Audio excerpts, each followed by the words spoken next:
उतार चढ़ाव हर व्यक्ति के जीवन में आते हैं और सही मार्गदर्शन से उनका समाधान संभव है। तो आइए मैं करूंगी आपकी हर समस्या का समाधान। नमस्कार, सुस्वागतम, वेलकम। मैं निधि माली आपके अपने इस YouTube चैनल में आप सभी का स्वागत करती हूँ। आज मैं आपके सामने सिंह राशि वालों का जून माह का मासिक राशिफल लेकर उपस्थित हुई हूँ। और सबसे पहले जान लेते हैं कि इस माह में कौन से व्रत और त्योहार इम्पोर्टेंट आ रहे हैं। 9 जून को गंगा दशहरे का पर्व मनाया जाएगा। 10 जून को निर्जला एकादशी का व्रत किया जाएगा। इस दिन निर्जल लेकर महिलाएं भगवान विष्णु की पूजा आराधना करती हैं और ये एकादशी सभी एकादशियों में सबसे विशेष महत्व की रहती है।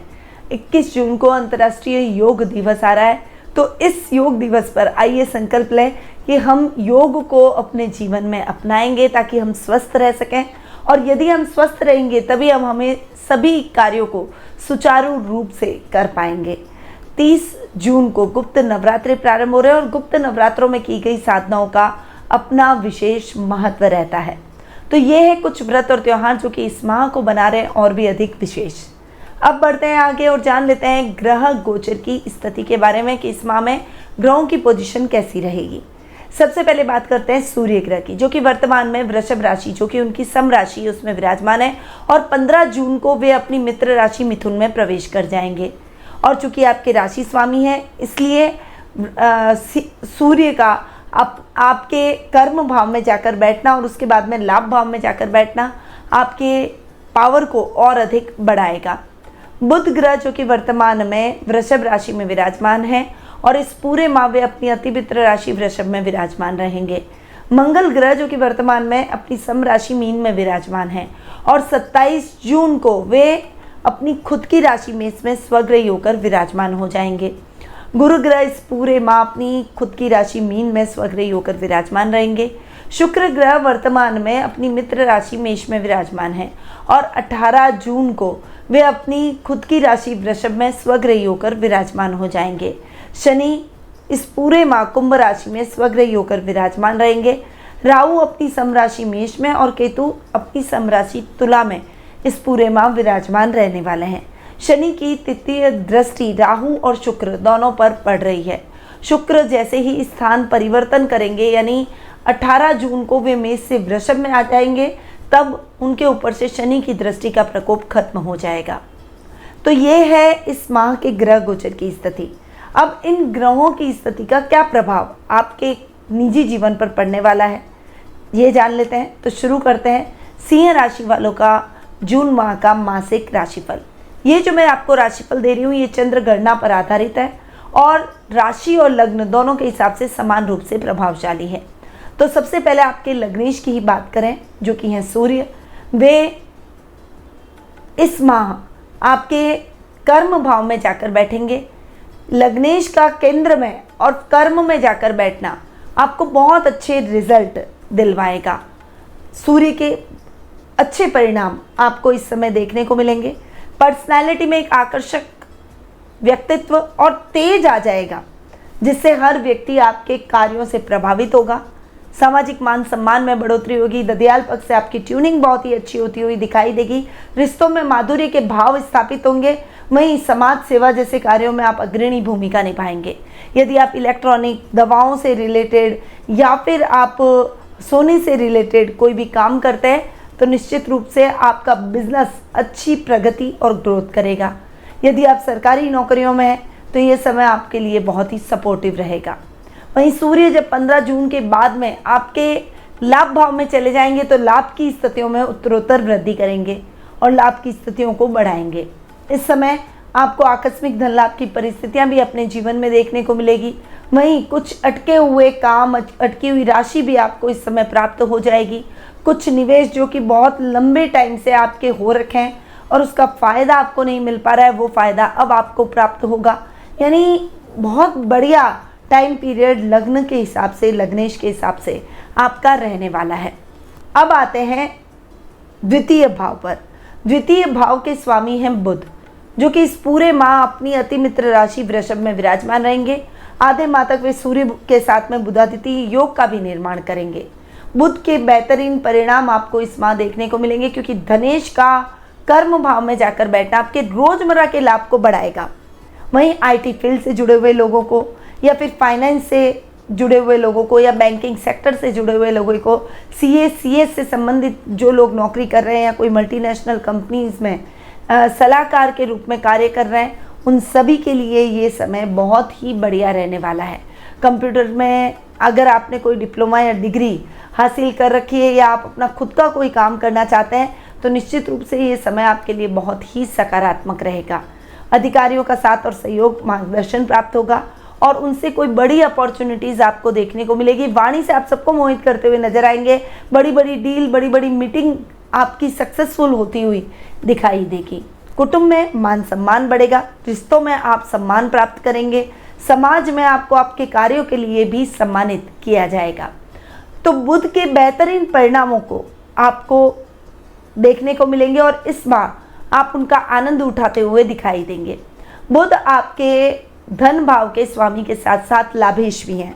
लाभेश का अपने से 12वां बैठना, परंतु कर्म में जाकर बैठना आपके लिए बहुत ही बढ़िया लाभ की स्थितियों को बनाए रखेगा। हालांकि निवेश करते समय आपको सोच समझकर आगे बढ़ना है, क्योंकि निवेश अगर आपने सही तरीके से नहीं किया तो लाभ की जगह नुकसान की स्थितियां भी देखने को मिल सकती है, क्योंकि आखिरकार लाभेश अपने से 12वें जो बैठे हैं। तो आपको निवेश करते समय सोच समझकर अपने निवेश में आगे बढ़ना है। कोई भी जल्दबाजी में कार्य न करें, बुद्धि विवेक का इस्तेमाल करें और अपने बुद्धिमत्ता के सहारे आप हर कार्य को संपन्न करने का प्रयास करें। बहुत शांति से अपने कार्यों को करिए, जल्दबाजी मचाने की आवश्यकता ही नहीं है। किसी कार्य को हाथ में लें तो उस कार्य को बहुत ही धैर्य के साथ में आप संपन्न कीजिए, फिर अगले स्टेप की तरफ आप आगे बढ़िए, तभी आप अच्छी सफलता की सीढ़ियां चढ़ पाएंगे, वरना पेंडिंग कार्यों की लिस्ट भी बढ़ सकती है। इस समय आपका सर्कल और लेवल बढ़ेगा, सामाजिक मान सम्मान में बढ़ोतरी होगी, घर में मांगलिक कार्यक्रमों की रूपरेखा बनेगी, पारिवारिक सदस्यों के साथ आप सामाजिक समारोह का हिस्सा बनेंगे और वहां पर आपको आपके कार्यों के लिए सम्मानित भी किया जाएगा। यानी बुध के बहुत ही अच्छे परिणाम आपको इस माह देखने को मिलेंगे। अब आते हैं तृतीय भाव पर। तृतीय भाव के स्वामी हैं शुक्र, जो कि भाग्य स्थान में जाकर बैठे। तृतीयेश का भाग्य स्थान में जाकर अपने ही घर को देखना बहुत ही बढ़िया रिजल्ट लेकर आएगा। केतु तृतीय भाव में है तो इस समय आपके राजनीति से जुड़े और अटके सभी कार्य निर्विघ्न संपन्न हो जाएंगे। इवन राजनीति में आपकी पकड़ मजबूत होगी और आपके कनेक्शन और अधिक स्ट्रांग हो जाएंगे, जिससे आपके कामों में अगर अटकाव की स्थितियां आएगी तो राजनीतिक सपोर्ट आपको, पॉलिटिकल सपोर्ट आपको इस समय प्राप्त होता हुआ दिखाई देगा। सामाजिक मान सम्मान, बल और पराक्रम में वृद्धि होगी। भाई बहनों का साथ और सहयोग आपको भरपूर देखने को मिलेगा और उनके सहयोग से आप अपने सभी कार्यों को निश्चित रूप से बना पाएंगे। कंफ्यूजन की स्थिति में किसी अनुभवी मित्र से सलाह जरूर लें। वहीं इस समय आप अपनी हॉबी से रिलेटेड कार्यों को करने में भी सुकून की अनुभूति करेंगे, परंतु ऐसे हॉबी से रिलेटेड कार्यों को प्रोफेशन बनाने से आपको इस समय बचना चाहिए। ऑलरेडी अगर आप हॉबी से संबंधित कार्यों को प्रोफेशन बना चुके हैं तो थोड़ा सा सतर्क और संभल कर रहे हैं। अब शुक्र आपके कर्मेश भी और कर्मेश अपने से 12वें बैठे हैं।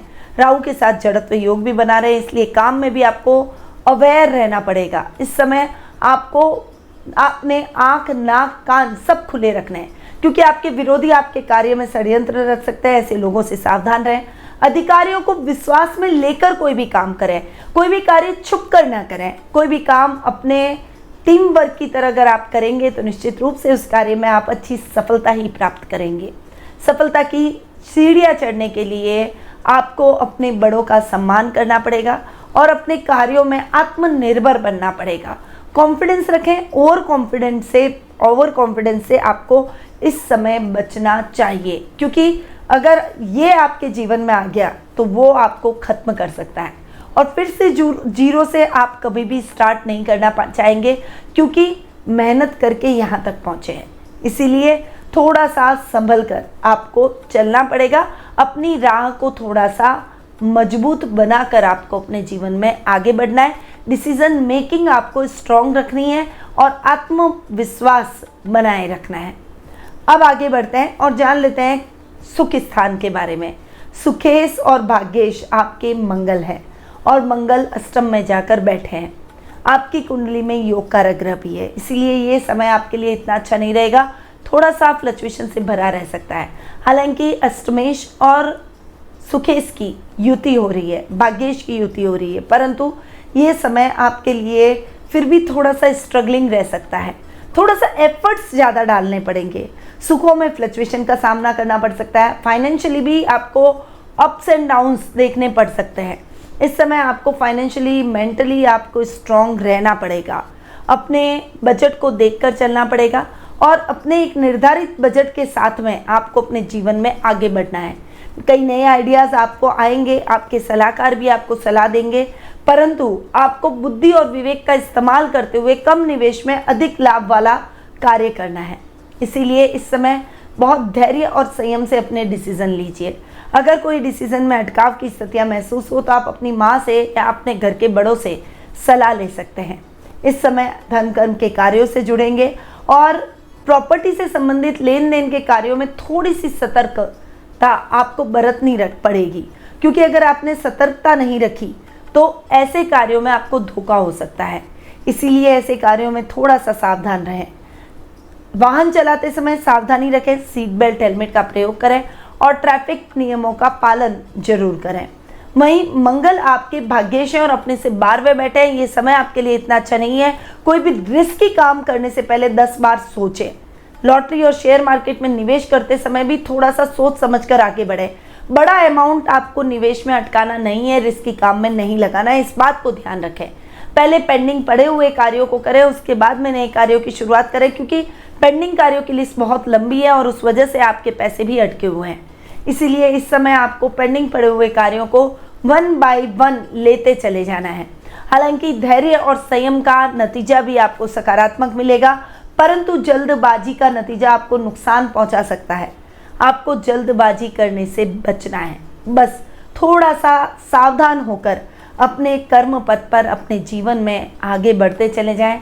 भाग्य और समय अपने आप कर्म प्रधान लोगों के सामने झुकता है। इस बात को आप हमेशा ध्यान रखिए और अपने जीवन को कर्म प्रधान बनाइए। अब आगे बढ़ते हैं और जान लेते हैं पंचम भाव के बारे में। पंचमेश और अष्टमेश आपके गुरु हैं, अष्टम भाव में स्वग्रही होकर बैठे हैं। पंचमेश का अष्टम में बैठना इतना अच्छा नहीं है, पर अपने घर में बैठे हैं, इसीलिए ये समय आपको मेहनत का यथेष्ट फल जरूर दिलवाएगा। छात्रों के लिए ये समय बहुत ही बढ़िया है। मैनेजमेंट की स्टडी जो छात्र कर रहे हैं उनके लिए भी ये समय बहुत ही सकारात्मक रहेगा, परंतु आपको मेहनत में लापरवाही बिल्कुल नहीं करनी है और लापरवाही के साथ अपने जीवन में आगे नहीं बढ़ना है। जितना हो सके धैर्य और संयम से काम लें।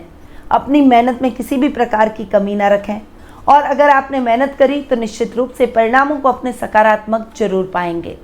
संतान की तरफ से जो भी चिंता आपके मन में चल रही है वो चिंता अब खत्म होती हुई दिखाई देगी। साहित्य से जुड़े हुए लोगों को मान सम्मान मिलेगा। वहीं ये समय धर्म कर्म के कार्य और आध्यात्मिकता से आपको जोड़ेगा। किसी धार्मिक ग्रंथ के अध्ययन अध्यापन में आपकी रुचि बढ़ेगी। वहीं गुरु अष्टमेश हैं तो अष्टम भाव को ठीक करेंगे, यानी डेली रूटीन की लाइफ को थोड़ा सा बैलेंस करते हुए दिखाई देंगे। मैच्योरिटी से आप अपने सभी कार्यों को सुगमता से हैंडल कर लेंगे। वहीं छोटे छोटे कामों में आ रही दिक्कतों को आप अपने टीम के साथ में मिलकर सॉल्व करने का प्रयास करेंगे। इस समय आपको जानवरों से चोट लग सकती है, अतः आपको जानवरों से सावधान रहना है। कोई भी बड़ा निवेश करते समय सोच समझ कर आगे बढ़ना है। हो सके तो शेयर मार्केट, सट्टा बाजार, जुआ, इन सब में निवेश करने से आप जितना हो सके बचें, वरना आप अपनी मेहनत की कमाई को ऐसे कार्यों में डुबो देंगे। इसीलिए ऐसे कार्यों से जितना हो सके दूर रहें। ससुराल वालों का साथ और सहयोग नहीं मिलेगा। अकेले ही आपको अपने कर्म पथ पर आगे बढ़ना पड़ेगा, परंतु आत्मविश्वास बनाए रखें। आप अकेले ही 10 के बराबर है। इसीलिए अपने आत्मविश्वास को जितना स्ट्रांग रखेंगे उतना ही स्ट्रांगली आप कठिनाइयों को डील कर अपने लक्ष्य को हासिल कर लेंगे। अब हम आगे बढ़ते हैं और जान लेते हैं षष्ठम भाव के बारे में। छठे भाव के स्वामी हैं शनि, जो कि अपने से एक घर आगे बैठे हैं और सप्तम भाव में स्वग्रही होकर बैठे हैं। यानी सप्तमेश और षष्ठेश शनि के रिजल्ट आपको बहुत ही बेहतरीन मिलेंगे। आपको स्वतंत्र रूप से कार्य करना चाहिए। पार्टनरशिप में काम करना आपके लिए ठीक नहीं है। तो कोई भी नया काम करने जा रहे हैं तो पार्टनर को चूज ना करें। अकेले आपका बजट जितना भी हो उस हिसाब से आप काम करें। इस समय आपके फाइनेंसेस को आपको बैलेंस करके चलना पड़ेगा। गलत मित्रों की संगति से आप बचेंगे और अच्छे दोस्त इस समय आप बनाते हुए दिखाई देंगे। इस समय रुपए पैसे से संबंधित कार्यों में आपको सफलता प्राप्त होगी। विरोधी अपने कार्यों में खुद ही परास्त हो जाएंगे, आपका वो कुछ नहीं बिगाड़ पाएंगे। नौकरी पेशा लोगों को कई चुनौतियों का सामना जरूर करना पड़ेगा, परंतु आप इन चुनौतियों को सहर्ष स्वीकार करते हुए, उन्हें पार करते हुए अपने लक्ष्य को जरूर अर्जित कर लेंगे। इस समय दूरगामी यात्राओं से आपको बचना चाहिए, क्योंकि यात्रा में आपका सामान चोरी हो सकता है या फिर कोई दुर्घटना आपके साथ हो सकती है। इसलिए यात्रा करते समय सावधानी रखें और खुद ड्राइव करके कहीं न जाएं। ड्राइव करते समय सीट बेल्ट, हेलमेट का प्रयोग करें और ट्रैफिक नियमों का पालन जरूर करें। तो अब आते हैं द्वादश भाव पर। खर्च भाव के स्वामी है चंद्रमा, जो कि कहीं ना कहीं आपके मन को फ्लक्चुएट करते हैं, आपके मस्तिष्क को भ्रमित करते हैं। इसलिए इस समय आपको बहुत ही बैलेंस होकर चलना पड़ेगा। अनर्गल खर्चों से आपको बचना पड़ेगा, वरना आपके खर्चों की लिस्ट बहुत लंबी हो जाएगी और आपको उधार लेकर काम चलाना पड़ेगा और उसको चुकाने में भी बहुत ज़्यादा समय आपका बर्बाद हो जाएगा। इससे आपकी ग्रोथ रुक सी जाएगी। इसीलिए उधार लेने से बचें। अपनी पारिवारिक परिस्थितियों को देखते हुए ही आपको खर्च करना है। इस समय आपको विदेशी कंपनियों के साथ में काम करने का मौका मिलेगा। वहीं नौकरी पेशा लोगों को अपने किसी भी सहकर्मी के साथ उलझना नहीं है, बस अपने काम से काम रखें और अपने काम में एकाग्रचित्ता बनाए रखें। आपके सहकर्मियों का साथ आपको नहीं मिलेगा, अकेले ही आपको अपने कार्यों को पूर्ण करना पड़ेगा। पर अधिकारियों के साथ में आपका तालमेल अच्छा होने से आप अपने कार्यों को निर्विघ्न संपन्न कर सकेंगे। तो ये है सिंह राशि वालों का जून माह का मासिक राशिफल। अब कुछ इंपॉर्टेंट तारीख यानी शुभ तारीखों के बारे में जान लेते हैं, जिस समय आप अपने शुभ या मांगलिक कार्यों को कर सकते हैं। 1 से 3 तारीख, 6 से 12 तारीख, 15 से 20 तारीख और 23 से 30 तारीख, ये तारीखें आपके लिए शुभ रहने वाली है। वहीं ध्यान देने योग्य यानी अवेयर रहने वाली तारीखों के बारे में भी जान लेते हैं। 4, 5, 13, 14, 21 और 22 तारीख आपके लिए सावधान रहने वाली तारीखें हैं। शुभ रंग की अगर मैं बात करूं तो आपके लिए अमरस या पीला कलर बहुत ही शुभ रहने वाला है। आप सफ़ेद कलर का भी उपयोग कर सकते हैं। चमकीले और चमकदार रंगों से आप अपने जीवन को भर सकते हैं। कोई भी इम्पोर्टेंट काम करने जाएं तो इन रंगों का उपयोग जरूर करें। अब आते हैं उपाय पर कि इस माह में आपको क्या उपाय करने चाहिए। अपने रिश्तों में दामाद, भांजे और साले साहब की सेवा जरूर करें और उन्हें खुश रखने की कोशिश करें। किसी धार्मिक स्थान पर जटा वाले नारियल व अखरोट का दान जरूर करें। किसी भी शुभ कार्य को करने से पूर्व कुछ न कुछ मीठा अवश्य चढ़ाएं। अंधे व्यक्तियों को यानी नेत्रहीन लोगों को भोजन जरूर कराएं। जीवन में सत्य के रास्ते पर चलें और गलत आदतों से थोड़ा सा परहेज करें। इस माह आपको ये उपाय जरूर अपने जीवन में अपनाने चाहिए। ये उपाय आपके जीवन को सकारात्मक दिशा में मोड़ेंगे। परंतु ये उपाय मैंने आपको गोचर के हिसाब से दिए। क्या आप अपनी जन्म कुंडली के माध्यम से अपने भविष्य के बारे में जानना चाहते हैं? व्यापार नहीं चल रहा है, व्यापार को कैसे बढ़ाएं? व्यापार करें या जॉब करें, इसके बारे में ऊहापोह है। करियर को लेकर आपके मन में कुछ प्रश्न है। संतान प्राप्ति की अभिलाषा रखते हैं परंतु संतान प्राप्ति नहीं हो पा रही है, या फिर संतान से संबंधित कोई चिंता है। विवाह के बंधन में नहीं बन पाए या फिर वैवाहिक जीवन सुखमय नहीं है। पारिवारिक समस्याओं से आप घिरे हुए हैं। आर्थिक स्थिति फ्लक्चुएशन से भरी हुई है। विदेश यात्रा के योग है या नहीं? अगर आपके मन में ऐसे ही कुछ प्रश्न उठ रहे हैं तो टेलीफोनिक अपॉइंटमेंट और पर्सनल मीट के माध्यम से मुझसे कुंडली विश्लेषण का लाभ प्राप्त कर सकते हैं। अधिक जानकारी के लिए स्क्रीन पर दिए गए नंबर पर संपर्क करें। वहीं अगर आप नए व्यूअर हैं और आज पहली बार मेरे चैनल को देख रहे हैं तो चैनल को सब्सक्राइब जरूर करें। बेल आइकन पर ऑल दबाएं ताकि आपको मेरे सभी वीडियोस की जानकारी मिल सके। वहीं लाइक और दूसरे लोगों को शेयर भी करें ताकि दूसरों को भी इसका लाभ प्राप्त हो सके। अब मैं अपनी वाणी को यहीं विराम देती हूँ। स्वस्थ रहिए, व्यस्त रहिए, मस्त रहिए और हमेशा मुस्कुराते रहिए। जय श्री राधे कृष्णा।